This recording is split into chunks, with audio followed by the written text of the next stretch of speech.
ശൈഖുന സുൽത്താനുൽ ഉലമയുടെ നടത്തം കാണുമ്പോ നമുക്ക് തന്നെ വലിയ സങ്കടമാ. എന്തേ കാരണോ? ഉസ്താദ് ഓടി നടക്കേണ്ട പ്രായമല്ലല്ലോ, വീട്ടിൽ വിശ്രമിക്കേണ്ട പ്രായമാണ്.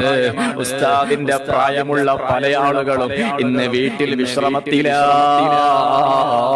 പക്ഷേ നമ്മുടെ ശൈഖുന സുൽത്താനുൽ ഉലമ വിശ്രമമില്ലാതെ അല്ലാഹുവിന്റെ ദീന് പറയാൻ ഓടി നടക്കുന്നു.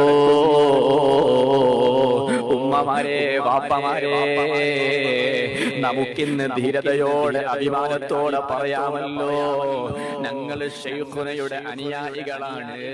അല്ലാഹ് നീ ദീർഘായുസ്സ് يا مذل أهل البدع يا شيخنا